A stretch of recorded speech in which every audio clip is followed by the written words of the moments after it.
The Scarecrow of Oz by L. Frank Baum.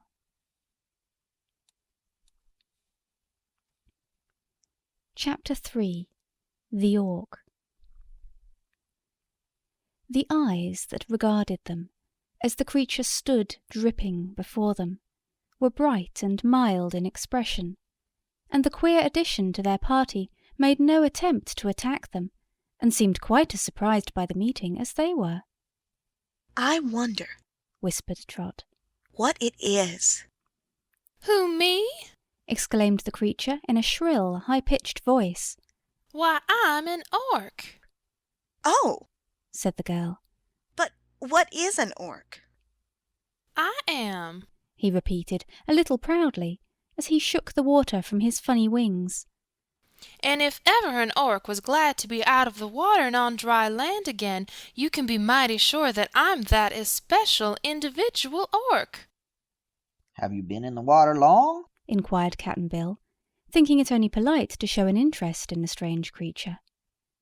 "Why, this last ducking was about 10 minutes, I believe, and that's about 9 minutes and 60 seconds too long for comfort," was the reply. "But last night I was in an awful pickle, I assure you. The whirlpool caught me and—" "Oh, were you in the whirlpool too?" asked Trot eagerly. He gave her a glance that was somewhat reproachful. "I believe I was mentioning the fact, young lady, when your desire to talk interrupted me," said the Orc. "I am not usually careless in my actions, but that whirlpool was so busy yesterday that I thought I'd see what mischief it was up to. So I flew a little too near it, and the suction of the air drew me down into the depths of the ocean. Water and I are natural enemies, and it would have conquered me this time had not a bevy of pretty mermaids come to my assistance and dragged me away from the whirling water and far up into a cavern, where they deserted me." "Why, that's about the same thing that happened to us," cried Trot. "Was your cavern like this one?" "I haven't examined this one yet," answered the Orc. "but if they happen to be alike, I shudder at our fate, for the other one was a prison with no outlet except by means of the water. I stayed there all night, however, and this morning I plunged into the pool as far down as I could go, and then swam as hard as I could. The rocks scraped my back now and then, and I barely escaped the clutches of an ugly sea monster. But by and by I came to the surface to catch my breath, and found myself here. That's the whole story, and as I see you have something to eat, I entreat you to give me a share of it. The truth is, I'm half starved." With these words, the Orc squatted down beside them. Very reluctantly, Cap'n Bill drew another biscuit from his pocket and held it out. The Orc promptly seized it in one of its front claws and began to nibble the biscuit in much the same manner a parrot might have done. "We haven't much grub," said the sailor man, "but we're willing to share it with a comrade in distress." "That's right," returned the Orc, cocking its head sideways in a cheerful manner, and then for a few minutes there was silence, while they all ate of the biscuits. After a while, Trot said, "I've never seen or heard of an orc before. Are there many of you?" "We are rather few and exclusive, I believe," was the reply. "In the country where I was born, we are the absolute rulers of all living things, from ants to elephants." "What country is that?" asked Cap'n Bill. "Orkland." "Where does it lie?" "I don't know exactly, you see. I have a restless nature for some reason, while all the rest of my race are quiet and contented orcs, and seldom stray far from home. From childhood days I loved to fly long distances away, although Father often warned me that I would get into trouble by doing so.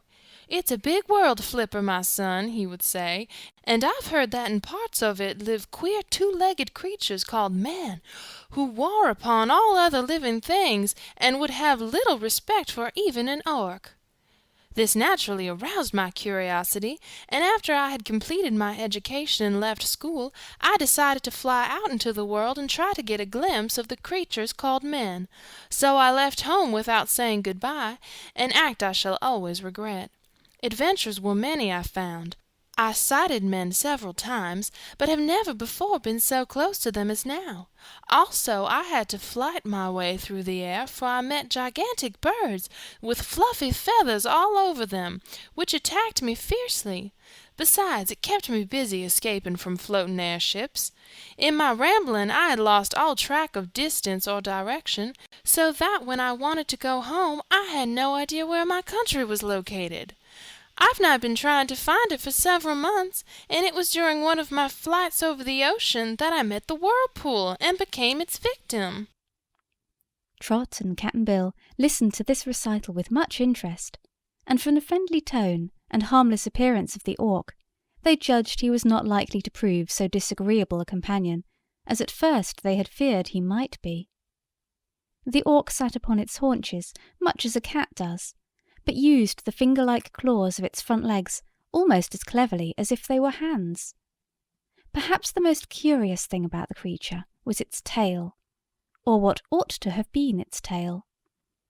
This queer arrangement of skin, bones, and muscle was shaped like the propellers used on boats and airships, having fan-like surfaces and being pivoted to its body. Cap'n Bill knew something of mechanics, and observing the propeller-like tail of the Auk, he said, I suppose you're a pretty swift flyer? "Yes, indeed. The Orcs are admitted to be kings of the air." Your wings don't seem to amount to much," remarked Trot. "Well, they are not very big, Admitted the Auk, waving the 4 hollow skins gently to and fro. but they serve to support my body in the air while I speed along by means of my tail. Still, taken altogether, I'm very handsomely formed, don't you think?" Trot did not like to reply, but Cap'n Bill nodded gravely. For an orc, Said he, you're a wonder. I've never seen one afore, but I can imagine you're as good as any. That seemed to please the creature, and it began walking around the cavern, making its way easily up the slope. While it was gone, Trot and Cap'n Bill each took another sip from the water flask to wash down their breakfast. "Why, here's a hole, an exit, an outlet!" exclaimed the Auk from above. "We know. Said Trot, We found it last night." "Well, then let's be off." continued the Auk, after sticking its head into the black hole and sniffing once or twice. "The air seems fresh and sweet, and it can't lead us to any worse place than this." The girl and the sailor man got up and climbed to the side of the Auk. We'd about decided to explore this hole before you came, Explained Cap'n Bill. but it's a dangerous place to navigate in the dark, so wait till I light a candle. "What is a candle?" Inquired the Auk.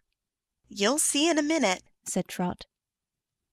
The old sailor drew one of the candles from his right side pocket and the tin matchbox from his left side pocket. When he lighted the match, the Auk gave a startled jump and eyed the flame suspiciously, but Cap'n Bill proceeded to light the candle, and the action interested the Auk very much. "Light It said somewhat nervously, is valuable in a hole of this sort.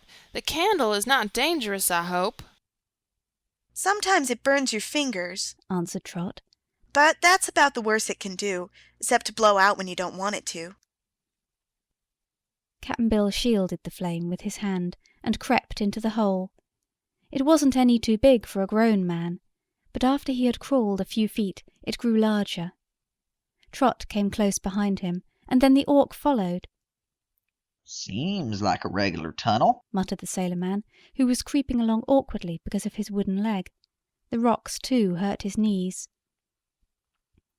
For nearly half an hour the three moved slowly along the tunnel, which made many twists and turns, and sometimes slanted downward, and sometimes upward. Finally, Cap'n Bill stopped short, with an exclamation of disappointment, and held the flickering candle far ahead to light the scene. "What's wrong?" demanded Trot, who could see nothing because the sailor's form completely filled the hole. Why, we've come to the end of our travels, I guess. He replied. "Is the hole blocked?" Inquired the Auk. No, it's worse nor that. Replied Cap'n Bill sadly. I'm on the edge of a precipice. Wait a minute and I'll move along and let you see for yourselves. Be careful, Trot, not to fall." Then he crept forward a little, and moved to one side, holding the candle so that the girl could see to follow him. The Auk came next, and now all three knelt on a narrow ledge of rock, which dropped straight away, and left a huge black space, which the tiny flame of the candle could not illuminate. Said the Auk, peering over the edge. "This doesn't look very promising, I'll admit, but let me take your candle and I'll fly down and see what's below us." "Aren't you afraid?" asked Trot. "Certainly I'm afraid," responded the Auk. "but if we intend to escape, we can't stay on this shelf forever. So as I notice you poor creatures cannot fly, it is my duty to explore the place for you." Cap'n Bill handed the Auk the candle, which had now burned to about half its length. The Auk took it in one claw rather cautiously, and then tipped its body forward and slipped over the edge. They heard a queer buzzing sound as the tail revolved, and a brisk flapping of the peculiar wings, but they were more interested just then in following with their eyes the tiny speck of light which marked the location of the candle. This light first made a great circle, then dropped slowly downward, and suddenly was extinguished, leaving everything before them black as ink. "Hi there! How did that happen?" cried the Auk. "It blew out, I guess." shouted Cap'n Bill. "Fetch it here." "I can't see where you are," said the Auk. So Cap'n Bill got out another candle and lighted it, and its flame enabled the Auk to fly back to them. It alighted on the edge and held out the bit of candle. "What made it stop burning?" asked the creature. "The wind," said Trot. "You must be more careful this time." "What's the place like?" inquired Cap'n Bill. "I don't know yet, but there must be a bottom to it, so I'll try to find it."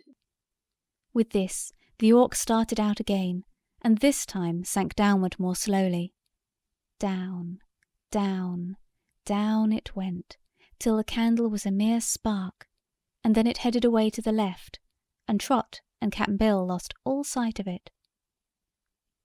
In a few minutes, however, they saw the spark of light again, and as the sailor still held the second lighted candle, the Auk made straight toward them. It was only a few yards distant, when suddenly it dropped the candle with a cry of pain, and next moment alighted, fluttering wildly, upon the rocky ledge. "What's the matter?" asked Trot. "It bit me!" wailed the Auk. "I don't like your candles. The thing began to disappear slowly as soon as I took it in my claw, and it grew smaller and smaller until just now it turned and bit me. A most unfriendly thing to do. Ouch! What a bite!" "That's the nature of candles, I'm sorry to say," explained Cap'n Bill with a grin. "You have to handle 'em mighty keerful.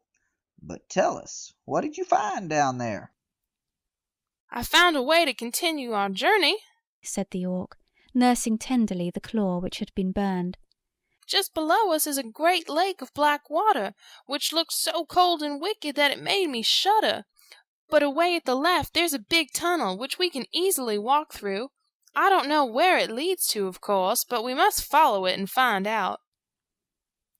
"Why, we can't get to it. protested the little girl. We can't fly as you do, you must remember." "No, that's true," replied the Auk musingly.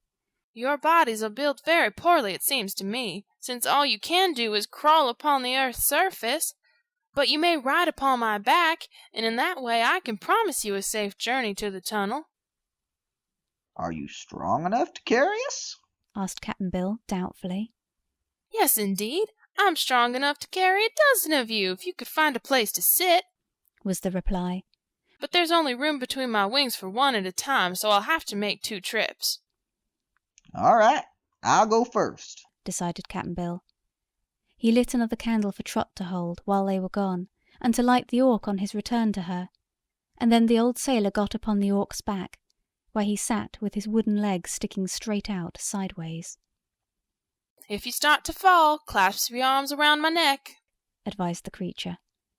"If I start to fall, it's good night and pleasant dreams," said Cap'n Bill. "All ready?" asked the Auk. "Start the buzztail," said Cap'n Bill, with a tremble in his voice. But the Orc flew away so gently that the old man never even tottered in his seat. Trot watched the light of Cap'n Bill's candle till it disappeared in the far distance.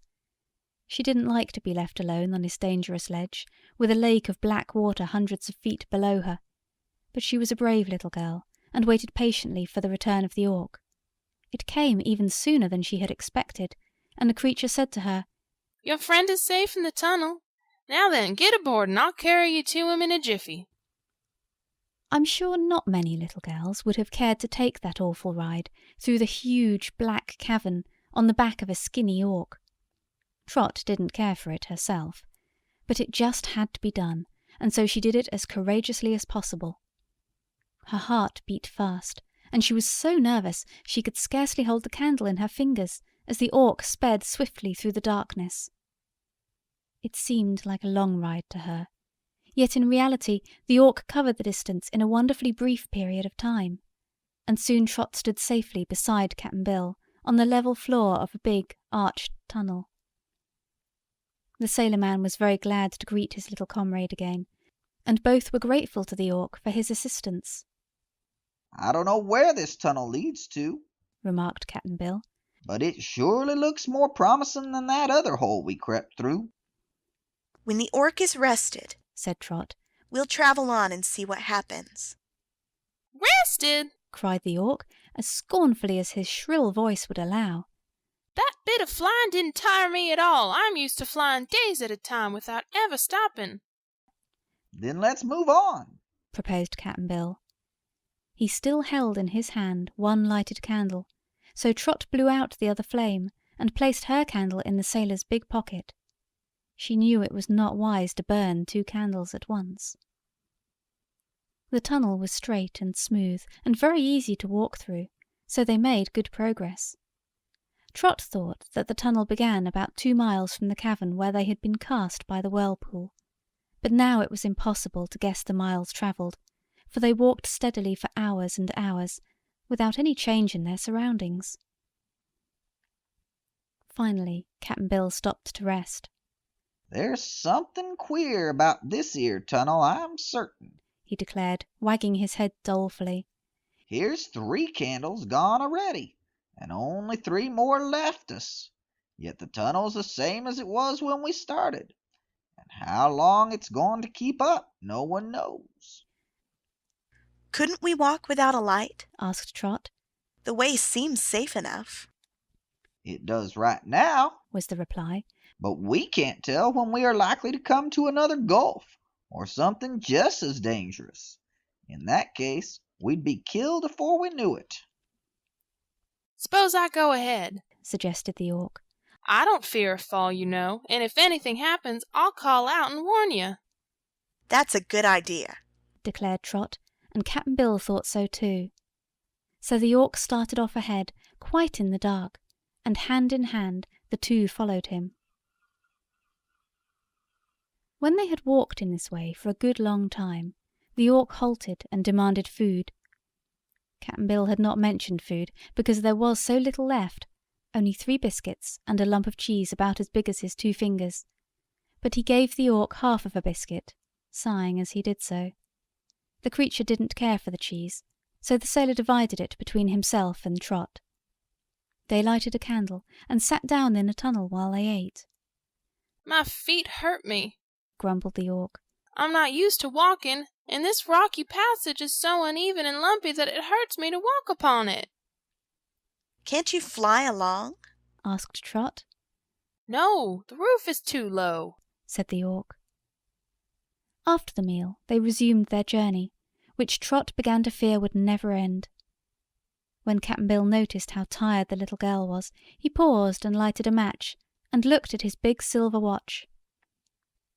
"Why, it's night!" he exclaimed. "We've tramped all day, and still we're in this awful passage, which mebbe goes straight through the middle of the world, and mebbe is a circle, in which case we can keep walking till doomsday.